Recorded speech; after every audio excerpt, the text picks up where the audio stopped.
Ako ang inyong Lolo Pael at ito ang aking kwento. Karma sa babaeng mataray. Hindi na mapakali ang 33 na babaeng si Rebecca dahil anong oras na ay hindi pa rin tapos mag-asikaso ang kanyang mister na 35 si Desmond. Ang usapan kasi nila, 1:00 ng hapon, dapat nakalis na sila ng bahay sapagkat malayo-layo ang kanilang pupuntahang probinsya. Dadalo kasi ang dalawa sa kasal ng pinsan ni Rebecca na si Delia. Desmond, bilis mo naman. Anong oras na Diyos ko, mag-aalas 4 na ng hapon.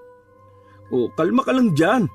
Kita mo may naasikaso kami ni Maynard na importanteng bagay Ikaw naman nakaimpake na naman ng mga gamit natin Umirap-irap na ang babae na bumaling naman sa pinsan ng kanyang asawa na si Maynard na pansamantalang nakatira sa kanilang bahay.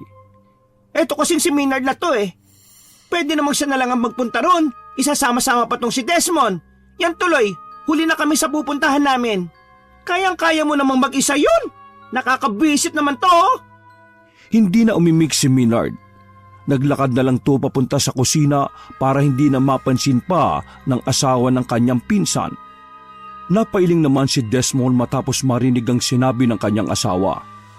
Mahal, huwag ka naman ganyan sa pinsan ko. Yung tao na nga yung tumulong sa akin Ay wala akong pake Bilisan mo na. Mauna na ako sa kotse. Sinadya talagang lakasan ng babaeng chubby ang kanyang boses para marinig ni Maynard mula sa kusina. Dahil doon ay napailing na lang ulit si Desmond habang pinagmamasdan ng asawa na papalabas ng bahay. Pagkatapos noon ay kinuha na niya ang mga maleta nila sa kwarto at saka ito hinatak. Dumiretso muna siya sa kusina para kausapin ang pinsang nagluluto. Tol, ikaw na munang maiwan dito sa bahay Ikaw nang bahala. Hanggang linggo kami ron sa Isabela Tsaka pagpasensya mo na rin yan si Rebecca Alam mo naman ang bunganga niyan Ngumiti-ngiti lang si Maynard bago makipag-fist bump sa kanyang pinsan. At pagkatapos makapagpaalam ay lumabas na nga rin kaagad ng bahay si Desmond at inilagay sa compartment ang maleta. Pagpasok niya ng sasakyan ay nakita niyang nakabusangot ang kanyang may bahay. Kaya napailing siya bago magsalita habang binubuhay ang makina ng kotse. Aalis na tayo kaya yung mukha mo ayusin mo. Baka lalong lumaki mga mata mo niyan at pumangit. Sige ka. Leche, bilisan mo na. Dahil kapag ako nainis, hindi na tayo tutuloy, sinasabi ko sa'yo. Eto na po, mahal kong Reyna. Nang mabuhay na ang makina ng sasakyan, ay nagbiyahe na nga kaagad sila pasado 4:00 ng hapon. Mabuti na lang dahil sa paglalambing ni Desmond ay kahit papaano ay naibsa ng inis ni Rebecca. Muling nanumbalik ang excitement ng babaeng chubby. Ito kasi talaga ang unang beses nilang makakapunta sa Isabela kung saan na ngayon nakatira ang pinsan niyang si Delia. Sa katunayan ay matagal na silang pinabibisita roon, kaya lang ay wala rin talaga silang masyadong oras dahil parehong busy sa pagtatrabaho. Nag-leave lang sila ngayon upang makadalo sa nasabing kasal. Magpartner na abay rin kasi ang mag-asawa at minsan lang ito mangyayari sa buhay ng isang tao kaya hindi na nila pinalampas. Habang tinatahak nila ang daan, ay maraming nakitang magagandang tanawin ng mag-asawa. Na-enjoy nila ang sandaling yon kahit na inabot na sila ng gabi sa daan. Hindi ba nasabi mo sa akin noon? May kamag-anak ang may-ari ng mansyon? Saan pa banda yan, mahal? Nginitian ni Desmond ang asawa bago magbalik ng tingin sa tinatahak nilang daan. Sa Pampanga yun, mahal. Nagbakasyon kami ron ni Maynard dati. Kaso, yun ang una tuling bakasyon namin doon. Di ba nga nakwento ko sa'yo? Nagkaroon ng alitan yung mga kamag-anakan namin kaya yun. Hindi na talaga kami nakapunta ron. Ang alam ko nga nabenta na yun Napaungot ang dalaga at nanlaki na naman ang mga mata nito. Sayang yun Kung nagkataon di sana may dinadalaw-dalaw tayo ron. Wish ko na magkamansyon din tayo, mahal. Napangiti na naman si Desmond pero nakatuon pa rin to sa pagmamaneho. Magdilang anghel ka sana, mahal. Kapag nanalo tayo sa loto, makakabili tayo niyan. Paano tayo mananalo? Hindi naman tayo nataya sa loto. Nagtawa na mag-asawa. Pagkatapos ng mga pinagsasabi nilang yon, ilang saglit pa ay saglit na minasda ng lalaki ang kanyang asawa bago muling mag-focus sa pagdadrive. You look so excited, mahal. Halatang miss na miss mo na si Delia. Ay nako, miss na miss ko na talaga yon, no? Ilang taon ba naman kami hindi nagkita? After ng college graduation. Siguro mga 8 o 9 years, something like that. Magkikita naman na kayo ulit Kaya relax ka na lang dyan, no? Dahil sa sinabing yun ni Desmond ay napatingin na masama sa kanya si Rebecca. Naalala na naman kasi nito na 4:00 na sila ng hapon umalis ng bahay imbis na 1:00. Hindi ako makakapag-relax hanggat hindi ko nasisiguro na makakarating tayo ron sa tamang oras. Oo, yan ka na naman Gagalit ka na naman. Yung mga mata mo, tsaka yung mukha mo, para na namang dragon yung mukha mo, mahal Ay nako, ewan ko sa'yo. Bilis-bilisan mo na yung pagmamaneho mo, ha? Humanda rin talaga sa akin yung pinsan mo kapag tayo nahuli ng dating sa kasal ng pinsan ko. Kahit napapangiti, halata sa mukha ng lalaki ang pagkadismaya sa pinapakitang asal ng kanyang asawa. Bago pa man pakasalan noon ni Desmond ng asawa, ay kilala na talaga si Rebecca sa pagiging mataray nito. Kahit ang totoo ay hindi naman siya ganoon kagandahan. Chubby at medyo malaki ang mata ng babae, kaya madalas to asarin noon na buglat. Bukod doon ay madalas ding asarin si Rebecca ng nano at bruhang punggok dahil sa 4 na talampakan lang ang taas niya at kulot-kulot pa ang buhok. Maraming ang nagtataka dahil na in love ang katulad ni Desmond sa kanya na minsan ding hinahangaan ng mga kababaihan sa kolehiyo. Kaya maswerte si Rebecca dahil pinakasalan siya ng mabait na lalaki na ni minsan ay wala pang nakakita kung paano ito magalit. Likas na kasi kay Desmond ang pagiging mahinahon kahit noong bata pa lang to. Kung minsan nga ay inaasar to noon na batang walang emosyon sapagkat bibihira lang din itong ngumiti noon na nabago lang magmula nang makilala niya ang kabiyak ngayon. Sinabi ko na sa iyo kanina huwag mo nang pag-initan si Minar dahil ako nga nagpatulong sa kanya. Sa katunayan nga kung hindi niya ako sinamahan, mas lalo akong nagtagal sa pinuntahan ko.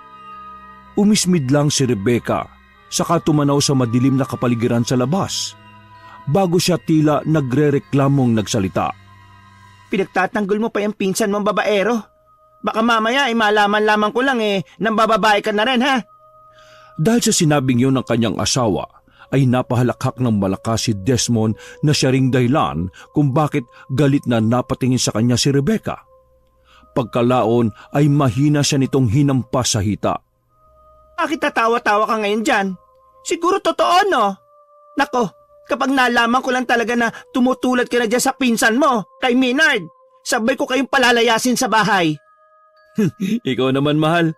Alam mo namang ikaw lang ang mahal ko Importanteng bagay yung inasikaso namin ng pinsan ko, no? Kapag balik natin galing sa Isabela, promise, malalaman mo rin kung ano yon. Kaya, huwag ka na mag-emote-emote dyan. Nako, kung hindi lang ako nagmamaneho ngayon, pupupugin talaga kita ng halik.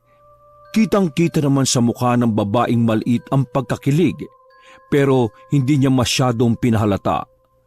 Pakunwari pa si Rebecca na nagagalit-galit para makarami pa ng paglalambing sa kanya ang asawa.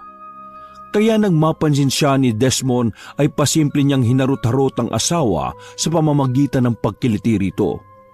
Hanggang sa natigilan lang sila nang may biglang tumawid na pusang itim. Ay, anak ng tokwa! Mabuti na lang ay kaagad na napreno ni Desmond ang sasakyan, kaya hindi nila nabundo lang nasabing pusang itim. Nagtambay pa yon sa harap ng daraanan nila habang ang mag-asawa ay kabado lang na minasda ng pusang tila kumikinang ang mga mata dahil sa refleksyon ng ilaw ng sasakyan. Mahal, ayos ka lang? Tumangtango ang lalaki nang lumingon siya sa kanyang asawa na napapahawak sa dibdib dahil sa kabang sumilay pagkatapos ng pangyayari. Napa-sign of the cross naman si Desmond bago i-unlock ang pinto sa gilid niya. Lalabas kasi siya para i-check at bugawin ang pusang itim na hindi pa rin umaalis sa pwesto nito. Dito ka lang, mahal, ha? Bakit ka lalabas? Bubugawin ko lang yung pusa. Naku, huwag ka nang lumabas. Huwag mo nang bugawin yan. Sagasaan mo na lang dahil napakadilim sa labas, mahal. Baka mamaya may manakit pa sa'yo dyan sa labas. Hinawakan ng babae ang kanyang asawa sa braso kaya hindi kagad ito nakalabas. Sabay nilang nilibot ng tingin ng madilim na kapaligiran hanggang sa marahang alisin ni Desmond ang pagkakakapit ng kamay ng kanyang may bahay. Huwag kang mag-alala, mahal. Bubugawin ko lang. Kalma ka lang dyan, no? Pagkatapos noon, ay dali-daling lumabas ng kotse si Desmond at kinausap na parang tao ang pusang itim bago ito bugawin. Mingming, pwede bang tumabi ka dahil dadaan kami? Para hindi na kami lalong gabihin sa pupuntahan namin, no? Nagkatitigan sila ng pusang itim. Ang ilang saglit pa nga ay parabang nakaramdam ng kakaibang lamig si Desmond. Mas lalo yung tumindi ng dumampi ang malamig na hangin sa kanyang balat. Napatingin pa siya sa mga puno sa paligid sapagkat para itong nagsasayawan dahil sa ihip ng hangin. Nang lingunin niya kalaunan ng pusa ay naglakad na to ng marahan papunta sa gilid hanggang sa hindi na nga niya yon nakita. Dali-daling bumalik si Desmond sa loob ng kotse at pagkalak ng pinto ay muli siyang napasign of the cross at nakita yun ng dalaga at lalo nitong ikinakaba. Bakit ka nag-sign of the cross? Ngumiti lang ang lalaki bago muling in-start ang makina. Wala yun. Tara na. Kaagad niyang pinaharurot ang sasakyan hanggang sa makalayo sila sa lugar na yon. Makalipas ang ilang saglit, ay napalingon si Rebecca sa kanyang relo dahil nakadama na siya ng pangangalam ng sikmura. At tila nairita siya matapos makitang mag-aalas 9 na ng gabi. Naku, mag-aalas 9 na pala. Tapos wala pa rin tayo sa pangalawang bayan. Sabi ko naman kasi sa iyo nasagasaan mo na yung pusa kanina . Napabuntong hininga si Desmond matapos ulit marinig yon na sinasabi ni Rebecca. At habang nakafocus pa rin ang tingin niya sa daan, ay muli siyang nagsalita. Mahal, huwag kang ganyan sa hayop, no? May buhay din ang mga yon at emosyon katulad natin. Kaya huwag tayong harsh sa mga hayop. Malay natin may-ari pala sa pusang yun. Napasimangot ang babaeng punggok habang nakatingin sa madilim na kapaligiran sa labas. Ay naku, pusa lang naman yan . Ano kung masagasaan mo rin yon? Wala namang makakakita sa dilim ng daan. Kahit may-ari pa ron, di naman na malalaman kung sino nakasagasa sa dami ng dumaraan na sasakyan . At saka, siyam naman ang buhay ng mga yon. Isa lang naman mababawas. Sana all siyam ang buhay. Huwag mong nilalang ang mga pusa, mahal. Protektor natin ang mga yan laban sa bad spirits. Kung minsan nga sa mga sakit-sakit o kaya sa mga trahedya. Ay nako, bad spirit ka pang nalalaman dyan. Basta, gutom na ako. Kundi sana siya humarang-harang yung dipugal na pusa na yon at ikaw naman kung di mo nilabas yun, sana nandun na tayo sa bayan kanina pa siguro. Mas inuna mo pa yung malasakit mo sa pusa kaysa sa gutom natin. Lalo lang tuloy tayong mahuhuli nito . Mabuti pa tawagan mo na lang yan si Delia. Tapos sabihan mo, bukas ng umaga na tayo malamang makarating. Hapon pa naman ang simula ng kasal kaya huwag ka masyadong mangamba dyan . Kanina ko ba ginawa? Nagbibiyahe pa lang tayo, sinabihan ko na yung pinsan ko. Kahit nakakaya sa kanya na mahuli tayo na parang mga very important person sa kasal na yon. Hindi na lang muna umimik si Desmond sa sinabing yon ng kanyang may bahay. Kahit ang totoo ay nadismaya na naman siya sa mga lumalabas sa bibig nito.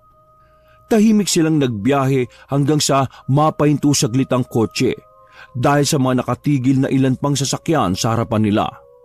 Dahil doon ay nadagdagan na naman ng pagkairita si Rebecca. Naku, ang daming hassle sa buhay ko ngayong araw na to. Nakakatuwa naman talaga itong nangyayari Hindi na umimik si Desmond. Sabay na lang silang napadungaw para malaman kung anong meron hanggang sa may makita silang isang Ginoo na lumabas sa sasakyan na nasa unahan nila. Pagbalik ng nasabing Ginoo ay dali-daling binaba ni Desmond ang kanyang bintana at pagkatapos ay inilabas niya ang ulo doon sa katinawagang Ginoo. Nakahalukip-kip lang naman na naghihintay si Rebecca habang hindi na naman maipinta ang muka sa pagkairita. Boss, mawalang galang na ho. Anong nangyari sa harapan natin? Anong meron? May nagbangga ang sasakyan, pre. Ang narinig ko ron lasing yata yung nakabunggo. Tapos, yung nandito sa lane natin, yun ang nabunggo. Buti nga't hindi masyadong napuruan Kaya, ingat-ingat talaga tayo sa pagbabiyahe. Hinay-hinay lang. At huwag magmadali dahil makakarating din naman tayo sa paroroonan sige ho. Salamat, boss. Pagkasara niya ng bintana ay kagad niyang nilingon ng asawang panay na ang kuyakoy ng paa dahil sa pagkainit at pagkainis. You see, kung inagaan natin ang alis di sana hindi natin inabutan tong letseng panggaan na yan. Kung hindi mo naintindi yung pusang galang pusang itim na yon, malamang nasa sunod na bayan na tayo, kumakain at nagpapahinga para bukas maga tayo makaalis. Hindi ka kasi nakikinig sa akin, Desmond Napabuntong hininga na naman ng malalim ang lalaki at habang hinihimas-himas ang batok ay sa kanya sinagot ang asawa. Alam mo, mahal, kahit ilang ulit ka magreklamo dyan, wala na rin naman tayo magagawa Ini-stress mo lang ang sarili mo kakaisip ng mga negatibo Gawin mo naman positibo ang bagay ng mga naiisip katulad, halimbawa ng mabuti na lang nahuli na tayo ng dating. Mabuti na lang hinarang tayo ng pusa. Kasi kung hindi, baka mamaya tayo na pala yung na-aksidente. Dapat ganun ang mindset mo, hindi yung palagi kang galit. Saka siyang ngumiti at mahinang pinisil-pisil ang pisngi ng asawa. Alam mo, nawawala yung natural na ganda mo kapag nakasimangot ka at nagtataray palagi Ngumiti ka lang at mag-relax ha? Sabi nga nung lalaki kanina, makakarating din naman tayo sa pupuntahan natin. Mahinang hinawi ng babaeng chubby ang kamay ng asawa niya at tumarap pa kunwari sa kabilang side. Nagugutom na ako Ano magagawa ko? Bago pa man matapos ni Rebecca ang sinasabi ay umusad na ang sasakyang nasa harapan nila kaya parehong natuon ang atensyon nila roon. Ngumiti ulit si Desmond bago magpatuloy sa pagmamaneho. O diba? Kita mo yan, umusad na yung mga sasakyan. Kaya konting tiis na lang, mahal. Makakapagpahinga na tayo at makakakain. Hindi mahalaga kung anong oras tayo makarating sa susunod na bayan. Ang mas mahalaga makarating tayo ng ligtas. Napahalukip-kip na lang ang babae habang napapanguso. Wala na munang nagsalita nang madaanan nila ang dalawang sasakyan na nagkabungguan. Natutop ni Rebecca ang bibig pagkakita sa itsura ng sasakyan. Hindi rin kasi niya sukat akalain na ganun ka-worst ang nangyari. Sana naman okay lang sila, no? Nakakatakot naman ang nangyari. Sana nga maging ayos lang sila at makawing ligtas sa mga bahay nila. Nakakaawa talaga kapag ganyan kaya dapat talaga maging maingat sa pagmamaneho Hindi biro ang maaksidente, mahal. Paglagpas nila sa nasabing pinangyarihan ng aksidente ay binilisan na ni Desmond ng kaunti ang pagdadrive. Mag-alas 9:30 na kasi ng gabi at kahit siya ay nakakaramdam na rin ng gutom. Kaunting tiis na lang, mahal ha. Malapit-lapit na tayo sa susunod na bayan. Mabuti pa, umidlip ka na lang muna at gigisingin kita kapag nakarating na tayo. Para hindi maramdaman ng gutom ay umidlip na nga lang si Rebecca, katulad ng bilin ng kanyang asawa. Nagpatuloy naman si Desmond sa pagmamaneho hanggang sa madaanan niya ang isang pamilyar na sasakyan. Sasakyan to ng lalaking kausap niya kanina doon sa pinangyarihan ng aksidente. Nakatigil yon at nasa labas ang lalaki na tila may kung anong kinukumpuni. Minasdan muna ni Desmond ang may bahay niyang umidlip bago hinintuan ng nasabing lalaki. At eksakto pagkahinto ng sasakyan ay napadilat naman si Rebecca na punong-puno ng pagtataka. Oh, bakit tuminto na naman tayo? Wait lang, mahal.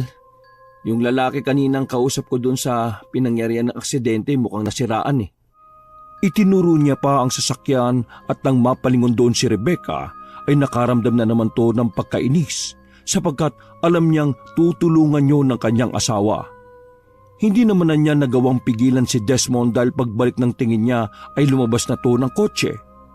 Boss, Ako nga pala yung kausap mo kanina dun sa may aksidente banda. Oh, anong problema ng sasakyan mo? Ay, siya nga pala. Desmond nga pala ang pangalan ko. May tutulong ba ako dyan? Inayos muna ng lalaki ang kanyang eyeglass bago lingunin si Desmond. Ay, yun. Mabutit may huminto rin sa akin. Yung iba kasing sasakyan dinadaanan lang ako nung nahingi ako ng tulong kaya nung nakita ko yung kotse nyo, hindi na ako nag-abala kasi baka daanan nyo lang din ako. Gerald nga palang name ko. Salamat talaga, tinintuan nyo ako Matapos makipagkamay ay muling nilingon ni Desmond ang asawa sa kotse at kitang-kita niya ang naiiritang pagmumukha nito. Hindi na lang muna niya pinansin si Rebecca at nag-focus na lang sa pakikipag-usap kay Gerald matapos nilang magkamayan. So, Boss Gerald, ano na bang pwede kong itulong? Hindi ko rin alam kung bakit tumigil tong kotse ko Pero malapit naman na yung baryo namin. 1 kilometro na lang. Kung okay lang naman sa inyo pwede bang magpatak ng sasakyan? Ay, teka. Saan pa pala yung punta nyo? Sa Santa Maria, sa Isabela, yung punta namin. Kasal kasi ng pinsan ng asawa ko Sa susunod na bayan na ang punta namin. Kaya maghanap kasi kami ng kakainan tsaka matutuluyan Malapit ka lang ba ron? Napapapalakpak si Gerald na tila tuwang-tuwa. Yun! Saktong-sakto. Yung tirahan ko mauna bago yung bayan. Mga 2 kilometro mula sa amin. Kahit sa kanto lang namin yun ako banday hatid. O kaya kung gusto nyo, doon na muna kayo sa amin magpalipas ng gabi at kumain para makabawi naman ako sa inyo. Kung ayos lang sa inyo Muling napalingon si Desmond sa asawa niya na nasa loob ng sasakyan at nagbalik tingin din siya kaagad kay Gerald nang makita na nakakunot noon na si Rebecca. Ay, kaya naman kitang hilahin hanggang sa inyo pero kung mag-i-stay sa inyo, salamat na lang siguro. Wag mong mamasamain Baka kasi magalit yung asawa ko Kasi kanina pa hindi maganda yung timpla nun Hindi na halos natapos ni Desmond ang pagsasalita dahil narinig na nila pareho ang malakas na kalabog ng pinto ng sasakyan. Paglingon ng 2 lalaki ay papalapit na si Rebecca sa kanila at halata sa mukha nito ang matinding pagkainis. Ano? Tatambay na lang tayo rito? Magdamag, Desmond? Gabi-gabi na Baka lang hindi mo nakikita yung kapaligiran. Wisit naman. Gutom na at antok na ako tapos inuna mo pa yung magkawang gawa? Hindi kaagad nakatugon si Desmond sapagkat sinalo na siya ni Gerald sa pag-aakalang hihinahon ng babae. Pasensya na humingi lang ako ng tulong sa asawa nyo na magpahila nitong sasakyan ko. Kahit hanggang sa kanto lang papunta sa baryo namin. Total doon din naman ang daan nyo papunta sa susunod na bayan Hindi kita kinakausap At saka, hindi ko problema yan. Magbibiyahe-biyahe ng ganito kalayo, hindi mo ihanda yung sasakyan mo? Hindi na nakaimik ang 2 lalaki sapagkat tumalikod na kaagad si Rebecca at naglakad pabalik sa sasakyan. Pagbukas niya ng pinto, ay pasigaw ulit siyang nagsalita. Bilisan mo dyan, Desmond! Isang malakas na kalabog na naman ang pinto ng sasakyan ang narinig nila pagkatapos noon. Nakaramdam naman ng matinding pagkahiya si Desmond dahil sa hindi magandang inasal ng kanyang asawa. Pre, sige, mas mainam kung bumalik na rin dun sa sasakyan nyo. Dito na lang ako matutulog. Total, malapit-lapit na naman ako sa amin Pamilyar naman ako sa lugar na to. Baka magalit pa sa'yo lalo yung asawa mo. Ngumiti ng pilit si Desmond kahit ang totoo ay hiyang-hiya siya sa nangyari. Kilala niya sa katarayan ng asawa subalit hindi niya sukat akalain na iiksena ng ganoon si Rebecca. Pasensya ka na pre sa asawa ko Katulad nga ng sinabi ko kanina. Nagbiyahe talaga kami na wala siya sa mood kaya ganyan yan. Plus, gutom at antok. Kaya, intindi mo na lang din sana Ay, walang problema sa akin yan pre.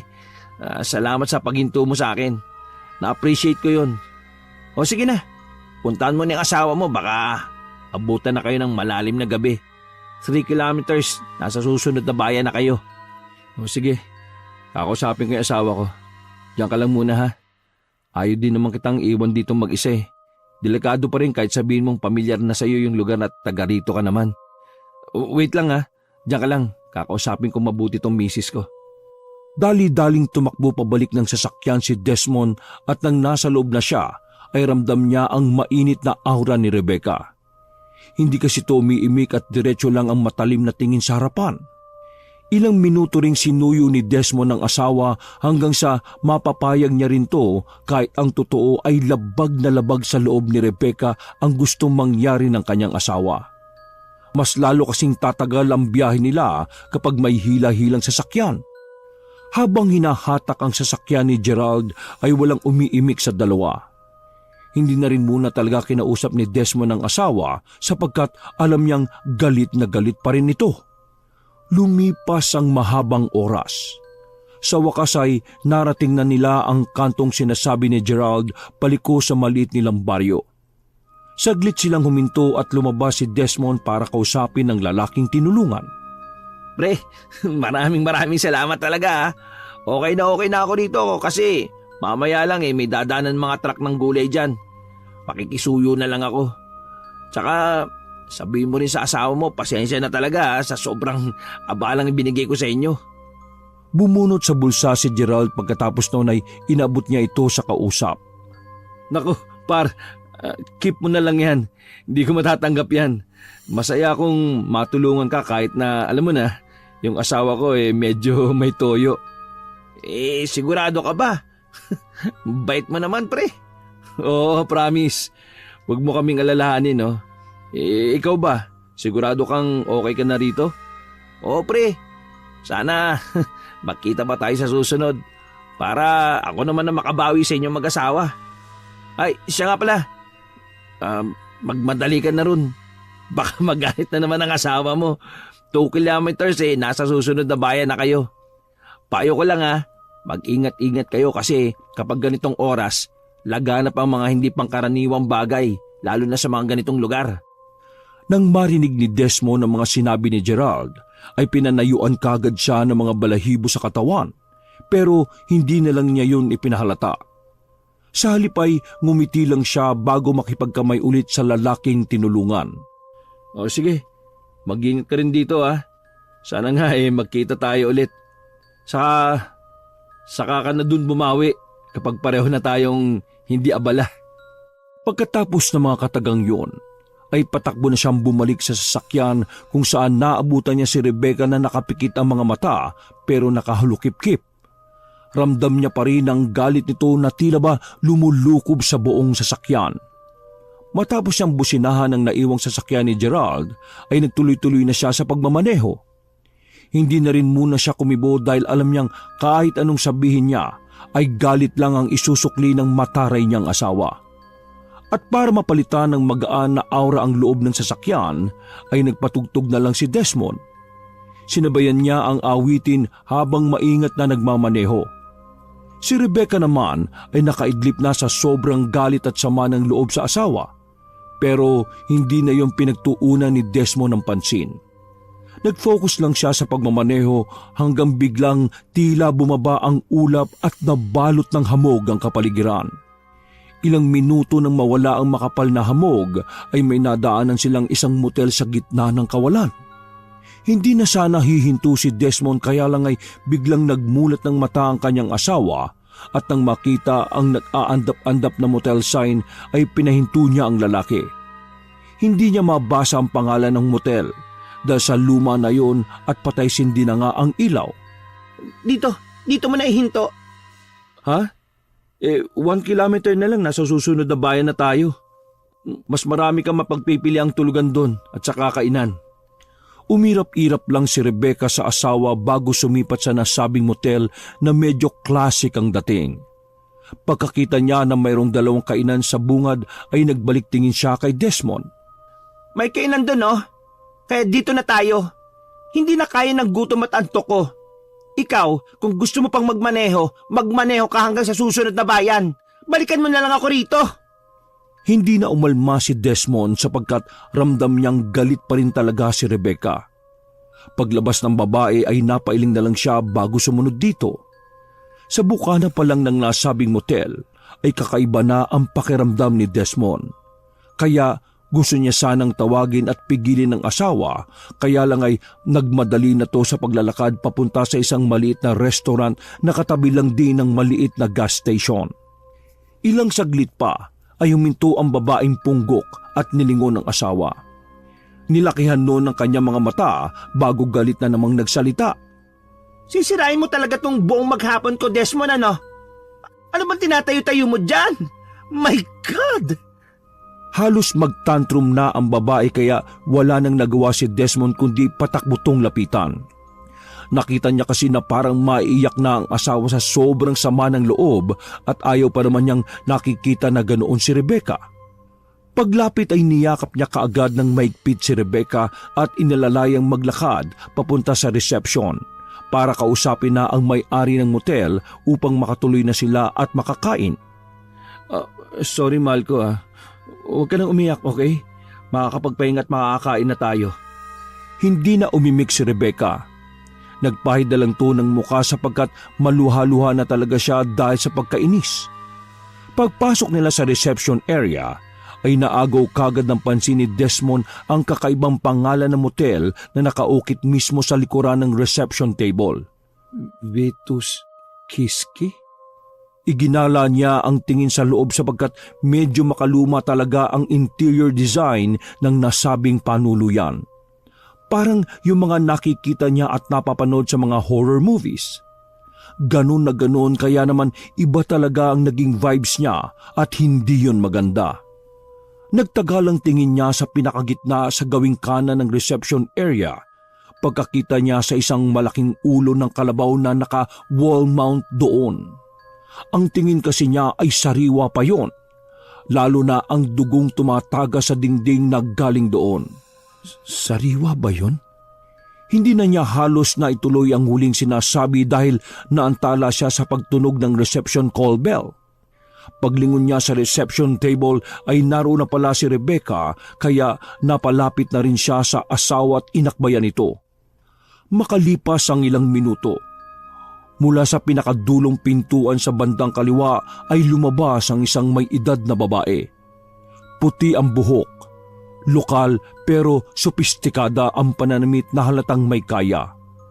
Medyo nangungulubot na rin ang mukha pero dahil sa maganda nitong makeup ay hindi na yun masyadong napansin. Napabulong tuloy si Desmond sa asawa habang papalapit sa kanila ang nasabing may edad na babae. Siya siguro may-ari nitong lumang hotel. Wala siyang nakuwang sagot sa mataray na asawa. Bagkus ay paglapit ng babaeng may edad ay nagboka kagad si Rebecca. May available bang room? At saka baka po pwedeng umorder ng pagkain? Yung pang dinner? Napalunok laway at napaubo si Desmond bago sumingit sa usapan. Magandang gabi po pala. Humiti sa kanya ang ginang at nang lumingon to kay Rebecca ay kitang-kita ni Desmond kung paano to magtaray ng tingin kaya hinigpitan niya na ang pagkakaakbay sa asawa at saka to binulungan. Sure ka bang dito na talaga tayo? Bitiwan mo nga ako. Punyeta ka. Ipark mo ang sasakyan para may magawa ka namang mabuti ngayon. Pagkatanggal ni Rebecca sa kamay ng asawa niyang nakaakbay ay hindi na umimik si Desmond. Napabuntong hininga na lamang siya bago harapin ang ginang at yumukod dito. Magpapark lang ako, mahal. Sige. Bilisan mo!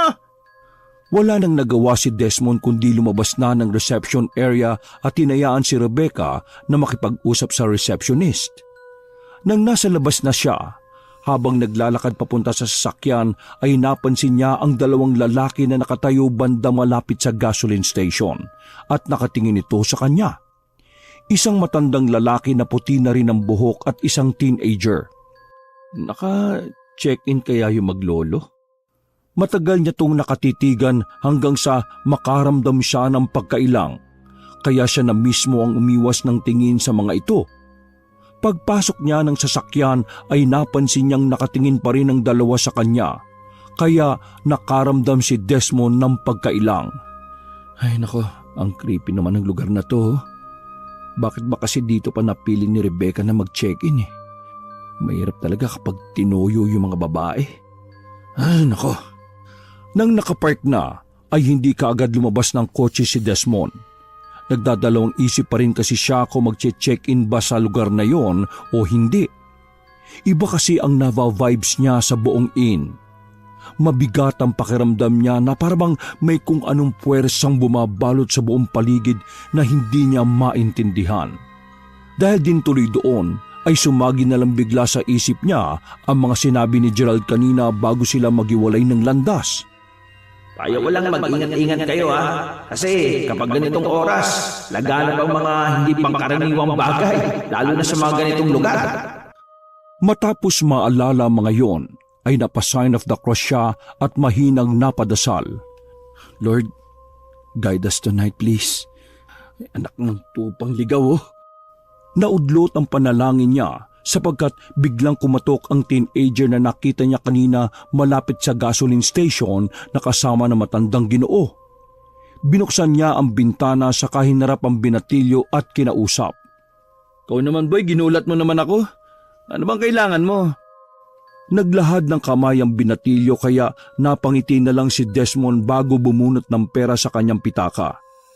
Pagkaabot ng 50 pesos ay tumakbo na palayo ang binatilyo at hindi na niya ito nakita pa kahit ang matandang Ginoo na kasama nito kanina. Ibinaba niya kaagad ang bintana saka lumabas ng sasakyan at inilak ito. Pagkatapos mula sa pwesto ay nilibot niya ng tingin ang buong motel. Bigla naman siyang kinilabutan sa hindi malamang dahilan. Pagkadaka ay minasdan niya ang asawa na eksaktong katatapos lang makipag-usap sa receptionist.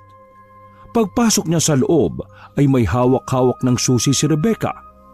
Napabuntong hinga na lang si Desmond dahil alam niyang mahihirapan na siyang sabihan ng asawa na umalis na sa lugar na yon. Bahala na. Wala naman siguro masamang mangyayari sa amin dito ng asawa ko. Matapos yung bigkasin, ay nilapitan na niya ang asawa para sana kausapin kaya lang ay dire-diretso lang to sa paglalakad. Napahinto lang sila saglit na mag-asawa nang biglang magsalita ang ginang na nagpakilala kanina kay Rebecca bilang si Hilda. Hanapin niyo na lang sa pinakadulo sa 2nd palapag ang kwarto ninyo. Makikita naman dyan sa susi kung ano ang numero. Yung in-order niyong pagkain, ihahatid ko na lang kapag tapos na. Mga 15 minuto siguro. Pagkatango ni Rebecca ay nauna na tong naglakad habang si Desmond ay napasulya pa sa ginang na nagbigay ng tila makahulugang ngiti na lalong nagbigay ng hindi magandang kutob sa kanya. Hindi na lang niya masyadong napagtuunan ng pansin dahil hinabulan niya ang asawang galit pa rin sa kanya. Nang magpantay na sila ng lakad, ay inabot na ni Rebecca ang susi pero hindi na umimik. Tiningnan naman yun ni Desmond sa kamahinang binasa ang numerong nakalagay doon. 13? Napalakas ang boses niya pero hindi yung pinansin ng kanyang asawa. Nagtaka naman siya sapagkat sa tinagal-tagal niya na nag-check-in sa mga hotel at mga motel ay ngayon lang niya nakita na mayroong room number 13. Mas dumoble tuloy ang kaba niya sapagkat isa si Desmond sa mga naniniwala katulad ng mga ilang hotel o motel owner na malas ang room number 13. Hinawakan niya si Rebecca sa braso, dahilan para pareho silang matigilan. Mahal, this is so creepy. I think we need to get out of here. Ibang vibes ko sa motel na to. At ngayon ako nakakita ng room number 13. Naudlot na siya sa pagsasalita nang biglang tabigi ng babae ang kanyang kamay at pagkatapos ay inirapan pa siya nito. Katulad nga na sinabi ko kanina, kung ayaw mo, magbiyahe ka papunta sa susunod na bayan. Balikan mo na lang ako rito. Dahil ako, punyeta, kanina pa gutom na gutom at inaantok. Pero ikaw, inuna mo pa yung pagkakawang gawa mo habang yung asawa mo mahihimatay na sa gutom at pagod. Inagaw na ni Rebecca ang susi bago umakyat sa 2nd palapag. Napabuntong hininga na lang tuloy si Desmond dahil alam niyang hindi na talaga makikinig sa kanya ang kanyang asawa, lalo na at mukhang sumagad na ang toyo nito. Nang mawala na sa paningin niya si Rebecca ay nilibot niya ulit ng tingin ang labas. Nasa pasilyo lang kasi siya na tila hindi na rin alam ang gagawin. Nang mapalingon siya sa gasoline station ay naroon na naman ang tila maglolo at ang kakatwa pa ay nakatingin na naman ang mga to sa kanya. Nakaramdam na naman siya ng kilabot at pagkailang, lalo na nang kumaway ang binatilyo sa kanya. Hindi niya alam kung kakawayan rin niya ba ito, pero ang ginawa na lang niya ay umiwas ng tingin sa mga to para kunwari ay hindi niya ito nakita.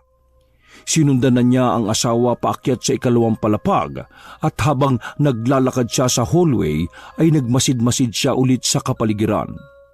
May iba kayang naka-check-in dito ngayon? Napalingon tuloy siya sa parking area na kita mula sa kung saan siya naroroon. Bukod sa isang motor at truck ay wala na siyang ibang nakitang sasakyan kaya mas lalo siyang nawirduhan. Medyo malawak din tong motel pero mukhang wala naman yatang ibang naka-check-in maliban lang sa amin. Ay nako, ang creepy talaga. Ayaw ko na lang sabayan ng sumpong ng asawa ko eh. Nagpatuloy siya sa paglalakad hanggang sa maagaw na nga ng pansin niya ang napaka-dark at classical na dating ng lugar. Nang marating niya ang pinakadulong bahagi, ang room number 13 ay nakabukas na yon dahil nauna nang pumasok si Rebecca. Bago siya pumasok ay tumingin muna siya sa likod at ganun na lang ang gulat niya dahil iilan lang pala ang ilaw sa nilakaran niya. Madilim kasing tingnan mula sa malayo at hindi niya yun napansin dahil sa malalim na pag-iisip. Nangilabot na naman siya, subalit pinilit niya ang sarili na maging kalmado para na rin sa asawang si Rebecca. Anak ng toko, ang creepy naman talaga ng lugar na to. Iba talaga ang vibes ko eh. Ay, nako.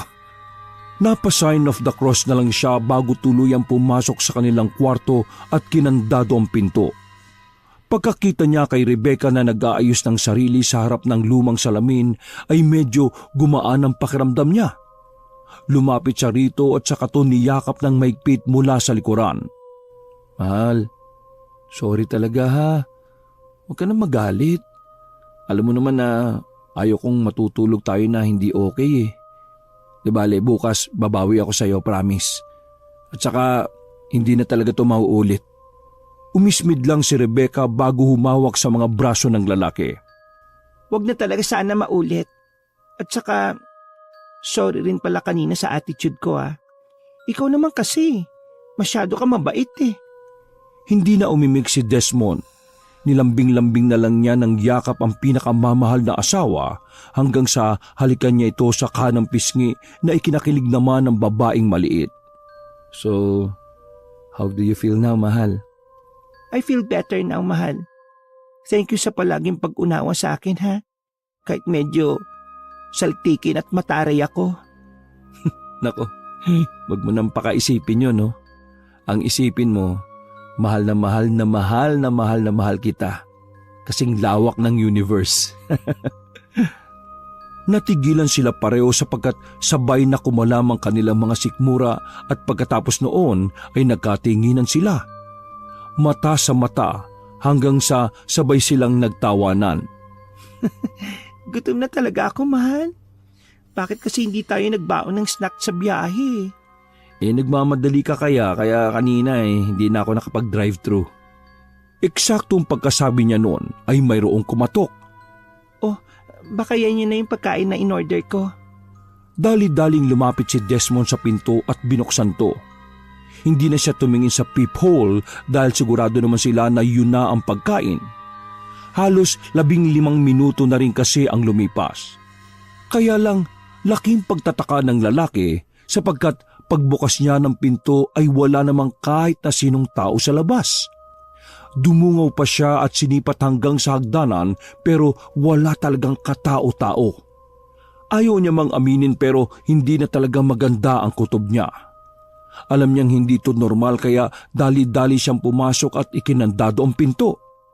Oh, nasa na yung mga food? Walang tao, mahal eh. Guni-guni lang yata natin yung pagkatok. Ha? Pareho tayo? Hindi pa niya natatapos ang pagsasalita subalit meron na namang kumatok. At sa pagkakataong yun ay sumilip na muna siya sa peephole at nang makita si Aling Hilda ay nakahinga na siya na maluwag. Eto, legit ng food to, mahal. Kaagad binuksan ng lalaki ang pinto hanggang sa tumambad ang ginang na dala ang mga in-order kanina ni Rebecca na nakalagay sa food push cart. Magandang gabi po uli. Ito na ang mga in-order ninyo. Napaliwanag ko na sa misis mo na bago kayo umalis doon nyo na ito bayaran. Isa-isang kinuha ni Desmond ang 4 na plato at mga tubig. Pagkatapos ay malugod niyang pinasalamatan ang ginang nang umiti lang ulit ng makahulugan sa katulad kanina bago umalis ng walang imik. Nagbigay na naman yun ng creepy vibes kay Desmond at mabuti na lang ay masaya siyang inaya ng asawa na kumain dahil gutom na talaga sila pareho. Ay, finally, makakakain na rin. Hindi na nagawang mag-prayer before meal ang babae. Nilantakan na kagad niya ang mga pagkain kaya napangiti lang si Desmond habang pinagmamasdan siya. Mahal? Masasarap ba yung mga pagkain nila? In fairness, malasa yung mga food nila at mukhang magaling ang chef nila dito Plus, malalambot pa yung karne. Kumain ka na rin kaya. Ang sarap po. Sumabay na nga rin ang lalaki sa pagkain at makalipas ang ilang minuto ay naubos nga nilang lahat ang mga in-order. Pagkainom ni Rebecca ng tubig ay dumiretso kagad siya sa kusina para makapaghilamos ng katawan. Kahit gaano kasi kapagod ay hindi siya sanay na hindi nakakapaghilamos bago matulog. Habang hinihintay naman ni Desmond ang asawa na matapos sa pagsha-shower ay hinubad na rin niya ang mga suot dahil mamaya siya naman ang papasok sa banyo. Iniayos niya sa lamisita ang mga damit na isusuot dahil gagamitin niya pa yon sa pagbiyahe mamayang 5:00 na madaling araw. Naiwan lang sa suot niya ang boxer at pagkatapos ay sa kanya inon ng aircon kaya nakaramdam siya ng kaginhawaan sa katawan. Ay, finally. Makakapagpahinga na rin muna kahit ilang oras lang. Napatingin siya sa relo at laking gulat niya sapagkat ilang minuto na lang pala ay mag-12 na. Ang bilis naman ng oras. Sa kanya kinuha ang remote at binuksan ng TV. Kaya lang ay hindi naman to nagana. Pagkalapit ay dun lang niya nakita na putol pala ang saksakan nito. Yan na nga. Humiga na lang siya sa kama at kinuha ang cellphone. Ang kaso lang ay wala naman tong signal kaya ibinalik na lang din niya to sa tukador. Dahil walang mapaglibangan habang hinihintay si Rebecca na lumabas ng banyo, ay napatingin na lang siya sa kisaming salamin din kaya kitang-kita niya ang kanyang sariling refleksyon. Napatitig siya roon hanggang sa ilang saglit ay biglang nagpatay-sindi ang ilaw ng ilang beses. Hindi niya masyadong pinansin yon hanggang sa tuluyang mag-off ng halos 10 segundo ang ilaw. Tatayo na sana siya nang maramdamang mayroong tila kung sinong napakalamig na nilalang na lumingkis sa kanyang katawan. Hindi kaagad nakakilo si Desmond dahil sa pagkabigla. At nang bumalik ang kuryente, ay ganoon na lang ang pagkasindak niya matapos makita mula sa salaming nasa kisame na mayroong ang itim na nilalang na nakalingkis sa kanya. Mabilis na gumapang ang matinding takot sa buo niyang pagkatao. Simula sa talampakan papunta sa tuhod, sa tiyan, dibdib at ulo, binalot kagad siya ng sindak. Tila ba naparalisa ang katawan ni Desmond habang nakatanga sa itim na nilalang na lumilingkis sa kanya. Ramdam niya pa ang pagkalmot ng matatalim nitong kuko sa kanyang likuran. Gusto niya mang sumigaw subalit para bang umatras ang kanyang dila at walang boses na lumalabas sa kanyang bibig. Pagkatapos noon ay humarap ang itim na nilalang kaya nakita niya ang malademonyo nitong anyo na namumula ang mga mata. Nang umiti ito ay doon na mas dumoble ang takot na nararamdaman ni Desmond. Ang tibok ng puso niya ay bumilis na parang may mga nagsulputang maliliit na daga na nagkakarera. Bumigat ang kanyang paghinga hanggang sa makaramdam siya na parang nalulunod. Hindi na niya alam ang gagawin kaya napaluhan lang siya habang dumudulog sa kanyang isipan. Diyos ko! Sa isang iglap, pagtingin niya sa salaming nasa kisame, ay nakita niya ang isang itim na pusa na bigla na lang sumulpot mula sa kung saan. Naglambing-lambing to sa kanyang pisngi na parang siyang inaalo at kasunod nito ay ang malutong na tunog ng sampal na dumampi sa kaparehong pisngi kung saan naglambing ang pusang itim. Aray! Napahawak pa siya sa pisnging namula dahil sa malakas na pagsampal ni Rebecca. Bakit mo naman ako sinampal, mahal? Umuungol ka kasi paglabas ko ng banyo. Para pang nanginginig yung katawan mo. Kinabahan ako, mahal eh. Kakakain mo lang kasi natulog ka kagad. Di ka man lang nag-shower muna. Ayan, binangungot ka siguro. Dahil sa mga sinabi ni Rebecca ay muling nanumbalik sa alaala ni Desmond ang nangyari kani-kanina lang.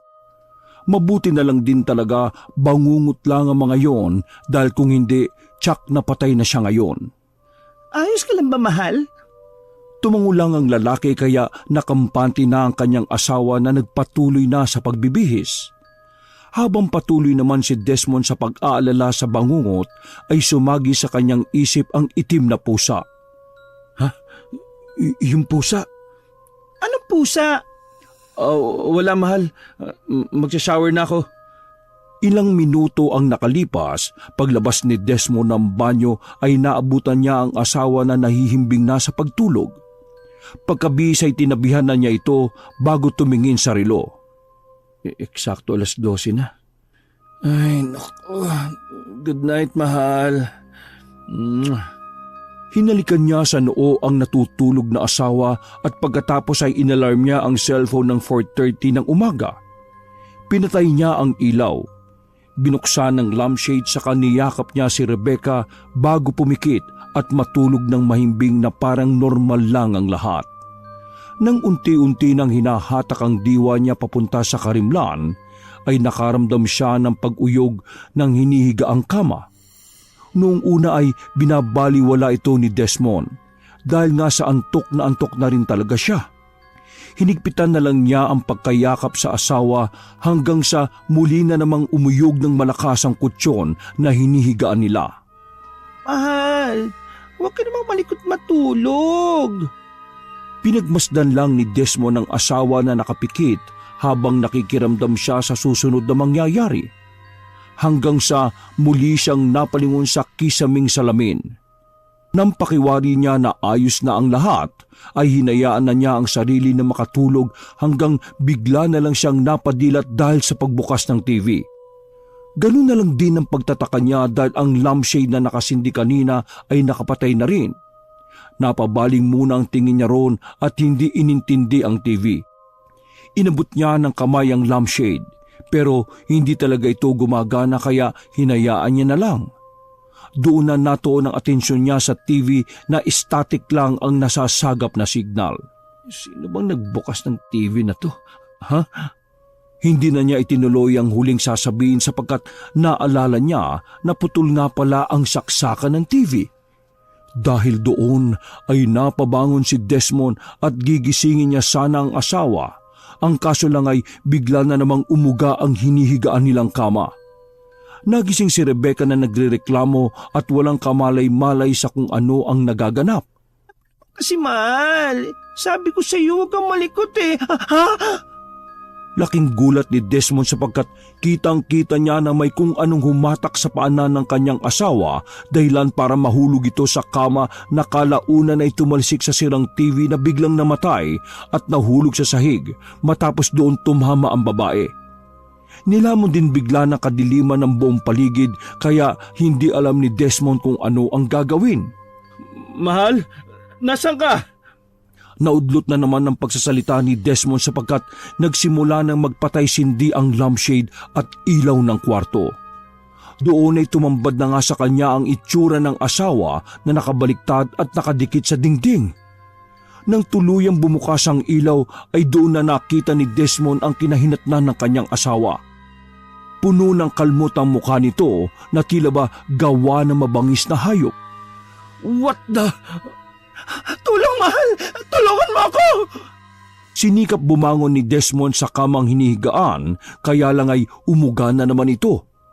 Mas malakas kumpara sa naunang pag-uga. Kinumutan na matinding takot ang mag-asawa at hindi nila alam ang gagawin. Ramdam na ramdam ni Desmond na tila ba may kung anong mabigat na presensya ang unti-unting yumayakap sa kanya. Dahilan para magtaasan ng kanyang mga balahibo at magsimula na namang bumilis ang pagkabog ng kanyang dibdib. Muling nagpatay-sindi ang ilaw sa buong kwarto, maging ang lampshade at ang ilaw sa CR. Nagpapalit-palit ang mga ito sa pagpatay-sindi na parang may kung sinong naglalaro. Nanatili lang si Rebecca na nakadikit ng pabaliktad sa pader, habang si Desmond ay hindi naman makaalis sa umuuyog na kama. Mahal, please, help me! May pusang kumakalmot-kalmot sa akin! Tulong! Mahal, pupunta na ako dyan! Huwag kang aalis! Ililigtas kita! Buong tapang na nilundag ni Desmond ang umuugang kama, subalit nadapa naman siya pagkatapos ma-outbalance. Eksaktong napaharap pa ang pagmumukha niya sa ilalim ng umuugang kama at doon na nga niya nakita ang binatilyong kanina sa gasoline station na humingi sa kanya ng pera. Subalit iba ang itsura ng pangangatawan nito. Mahaba mga kamay at paa na saktong-sakto sa bawat kanto ng katre. Nakabaliktad din ang ulo nito na parang gagamba habang nakangiti sa kanya. Sa takot ni Desmond ay napabangon kaagad siya at napaatras hanggang sa makita niya ang sobrang pag-uyog ng kama, hanggang sa umabot ang pag-uyog ilang metro na lang sa kisame. Mahal, tulong! Nahihirapan ako, please! Kaagad niyang hinatak ang asawa hanggang sa makuha niya to. Kaya lang natumba na naman sila sa sahig na katapat ang pinto ng banyo. Nang mapatingin sila roon ng sabay, ay nakita nga nila ang itsura ng matandang Ginoo na nasa gasoline station kanina. Galit ang mga tingin ito na para silang papatayin. Dahil doon ay sabay na napatras ang mag-asawa at sumiksik sa isang sulok.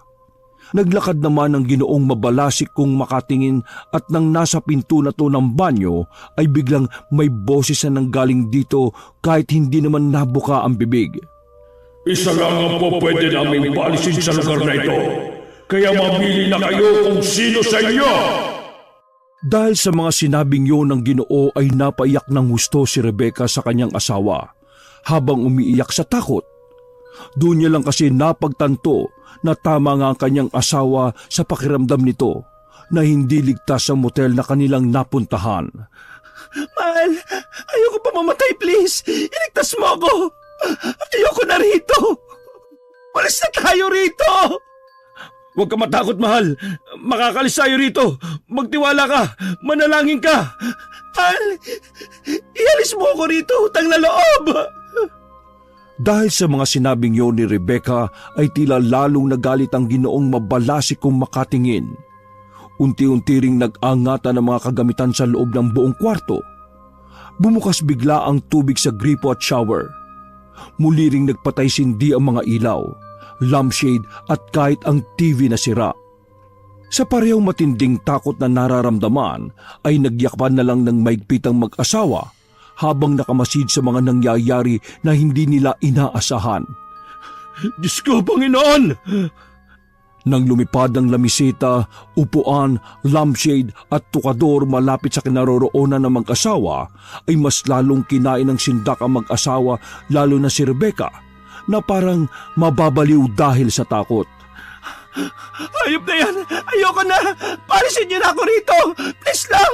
Ayoko pang mamatay! Dahil sa mga sinabing yon, ay tila lalong nagalit ang matandang lalaking may mabalasik na tingin. Bigla ring tumumba ang kama at mula sa ilalim noon ay nakangiting tumayo ang bata na tila bali-bali ang katawan. Nang makita yon ng mag-asawa ay mas lalo silang niyanig ng takot. Si Rebecca ay halos masuka-suka na sa sobrang nerbiyos na nararamdaman. Mahal, manalig ka lang. Manalangin ka, please. Kaya mo to. Kaya natin to. Makakalis tayo rito. Magtiwala ka lang sa Diyos. Desmond, ialis mo na ako rito. Ayoko pang mamatay. Parang awa mo na. Tulungan mo ako. Ayaw ko na. Wala nang inaksayang oras pa si Desmond. Binitbit niya ang asawang tila mahihimatay na dahil sa takot at saka sila parehong tumakbo palabas sa room number 13. Sa tindi ng takot ni Desmond ay tila gumana na ang kanyang adrenaline rush. Kaya kahit may kabigatan ng asawa ay nabuhat niya to at tumakbo sila sa hallway sa kalagitnaan ng malalim na gabi. Narinig pa nila ang nakakatakot na boses ng Ginoong Mabalasik kung makatingin. Bago sila makalabas ng pintuan ng nasabing silid. Isa lang ang po pwede namin paalisin sa lugar na ito. Kaya mapili na kayo kung sino sa inyo. Hindi inintindi ni Desmond ang sinasabi ng kung sino mang nilalang na yon na alagad ng kadiliman. Dali-dali siyang tumakbo pababa sa unang palapag habang bitbit ang asawa niyang umiiyak sa sobrang takot. Pagdating nila sa reception area ay nakita nga nila si Aling Hilda na nakatayo lang doon at nakangiti sa kanila. Hindi naman pinansin ni Desmond ang ginang sapagkat ramdam na niya na hindi ito normal katulad ng matandang Ginoo at binatilyong nakita niya sa gasoline station kanina. Nagtuloy-tuloy lang sila sa paglabas ng motel at nakapagtatakang hindi sila pinigilan ng ginang kahit alam nitong hindi pa sila nakapagbabayad ng renta at mga kinain nila. Nang nasa parking na ang mag-asawa, ay doon na ibinaba ni Desmond ng asawa niya na nangangatog na sa tindi ng takot na nararamdaman. Dahil doon ay hinawak-hawakan niya at mahinang sinampal-sampal ang babae sa pisngi para lang magising to sa katotohanan. Mahal, makinig ka sa akin ha. Makakalis tayo rito. Sige na, pasok na sa loob. Umiiyak na sumunod ang babae na tila nawala ang buong katarayan dahil sa mga nangyayari. Nang pareho na silang nasa loob ng kotse ay kaagad binuhay ni Desmond ang makina ng sasakyan. Mabuti na lang din ay nakuha niya kanina sa kwarto ang susi ng sasakyan habang naglilipara ng mga gamit doon kanina. Nakahinga sila pareho ng maluwag nang makalabas na sa nasabing motel. Sinulyapan pa ni Desmond ang matandang Ginoo at pati na ang binatilyo na nasa gasoline station. Kumakaway-kaway pa ito sa kanila habang nakangiti. Don't worry mahal, makakalis tayo dito. Pupunta tayo sa susunod na bayan. 2 kilometers na lang naman ang layo nun mula rito. Kaya huwag ka nang umiyak ha. Pilit na pinunasan ni Rebecca ang mga luha subalit hindi pa rin ito tumitigil. Nang pagmasdan naman ni Desmond ng kanyang asawa ay doon niya lang napagtanto na ang dami nga pala nitong kalmot sa mukha at ang suot nilang damit ay mga pantulog pa. Mabuti na lang din ay iniwan nila sa compartment ang mga maleta kaya ang naiwan lang sa motel ay ang ilang importante nilang gamit katulad ng cellphone at pitaka. Kasalanan ko to eh. Kung nakinig lang sana ako sa'yo. Kung di ko inuna yung galit ko, hindi mangyayari sa atin to. Dahil medyo nakalayo naman na sila, kaya saglit munang inihinto ni Desmond ang sasakyan at saka niyakap ng mahigpit ang asawa para pagaanin ang loob nito. Mahal, huwag mo nang sisihin ang sarili mo. May kasalanan din ako. Kasi kahit nakakaramdam na ako ng hindi maganda sa lugar na yun hindi mo lang kita pinigilan. Binalaan na ako ni Gerald kanina na may mga pagkakataong ganito. Pero hindi ko sinunod yung instinct ko. Dahil sa mga sinabing yon ni Desmond ay napahagulgol ng pag-iyak ang kanyang asawa. Inalo niya lang to ng inalo hanggang sa gumaan na ang pakiramdam ni Rebecca. Pagkatapos noon ay saglit siyang lumabas ng kotse at kinuha ang maleta para makapagpalit sila ng maayos na damit. Medyo nanlalamig na kasi sila sa kanilang mga suot. At isa pa ay mahamog din masyado ang lugar parang katulad kanina nung bago nila makita ang Vetus Kiski. Pagkakita pa lamang ni Desmond sa makapal na hamog ay kinutuban na kagad siya. Sumilay na naman ang takot sa kanyang puso subalit hindi niya to ipinalata sa asawa dahil ayaw niyang mag-alala si Rebecca. Kaya lang ay napansin na nga ng babaeng chubby ang makapal na hamog kaya hindi nito maiwasang magtanong sa asawa. Mahal, ang kapal ng mga hamog. Nasaan na tayo? Hindi pa man halos natatapos ni Rebecca ang sinasabi ay nakita na nila mula sa hindi kalayuan ang aandap-andap na signage ng pinanggalingan nilang motel kanina, ang Vetus Kiski. Mahal, baka nagkamali ka lang ng tinataak dahil sa hamog. Iba ni obra mo. Nang tuluyang mawala ang makapal na hamog ay muli na namang tumambad sa kanilang harapan ang Vetus Kiski. Nasa gasoline station ang Ginoong mabalasik kung makatingin, pati ang binatilyong nakangisi. Pareho tong kumakaway sa kanila kaya napaiyak na naman si Rebecca dahil sa takot. Mahal, gusto ko nang umuwi. Umalis na tayo rito, please. Nagkamali ka na naman ng dinaanan eh. Sige mahal, huwag ka na umiyak. Makakauwi tayo, promise. Dahil sa taranta ay ganun na nga ang ginawa ni Desmond. Nag-drive siya ulit ng nag-drive hanggang sa makainkwentro na naman sila ng makapal na hamog at nang mawala ito ay nasa harapan na naman nila ang Vitus Kiski. Makailang ulit at ilang beses nilang tinakasan ng lugar, subalit sa tuwing mapapadaan sila sa makapal na hamog, ang kinahahantungan nila ay ang nasabing motel. Sa huling pagkakataon ay muli silang napadpad doon. Hindi na nakita ni Desmond at Rebecca ang matandang Ginoo at binatilyong nasa gasoline station, kaya nagtaka sila at nagkatinginan. Subalit ganoon na lang ang takot na mag-asawa, sapagkat pagsipat ni Desmond sa rearview mirror ng sasakyan ay nasa passenger seat na ang mga tauhan ng motel. Napapagitnaan na maglolo si Aling Hilda na habang nakatingin sa kanila ay nakangiti ng makahulugan. Biglang kinumutan ng takot ang mag-asawa at nang lalabas na sila ng kotse para tumakas ay sabay-sabay na nagsalita ang mga nasa passenger seat na tila pinaghalo-halong boses ng dyablo ang mga boses. Isa lang ang po pwede namin palisin sa lugar na ito, kaya mamili na kayo kung sino sa inyo. Nataranta si Rebecca dahil tumatak na sa isip niya na kailangan talagang merong magsakripisyo para may isa sa kanila ang makauwi. Si Desmond naman ay pilit na ikinakalma ang sarili kahit ang totoo ay nangangatog na rin ang buo niyang katawan dahil sa takot. Hanggang sa maisip niya ang mga kasabihan sa ganoong pangyayari, na kung paulit-ulit kang bumabalik sa pinuntahan mong lugar ay maaring napasailalim ka ng kapangyarihan ng isang engkanto o kung anong mahiwagang nilalang. Mahal, kailangan natin baliktarin yung damit natin. Makakauwi na tayo pagkatapos nun.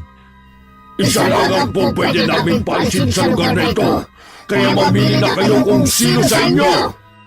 Dahil sa tindi ng takot ni Rebecca ay hindi na niya naisip pa ang sinasabi ng asawa. Hinarap niya si Aling Hilda, ang Ginoong may babalasik na tingin, pati ang binatilyo. Sige, kunin niyo na ang asawa ko. Ako ang dapat mabuhay sa aming dalawa. Please lang, pauwiin niyo na ako. Hindi naman makapaniwala si Desmond sa sinabing yon ng pinakamamahal niyang asawa. Pero tinanggap na lang niya yon ng buong buo. Nakapagpasya na kami. Isa sa inyo ang may iwan para magsilbi sa amin. Pagkatapos noon ay kusang umandar ang sasakyan at hindi na to nakontrol pa ni Desmond hanggang sa mabunggo sila sa puno. Nagising na lang siya na nasa ospital at ang unang nasilayan ng mga mata niya ay si Gerald. Sa halip na ang kanyang asawa na si Rebecca, na nakarma na dahil siya ang kinuha ng mga engkanto. Dahil siguro nakita ng mga engkanto kung gaano kasama nito, ang pagiging masyadong mataray nito at pagkamakasarili. Wakas!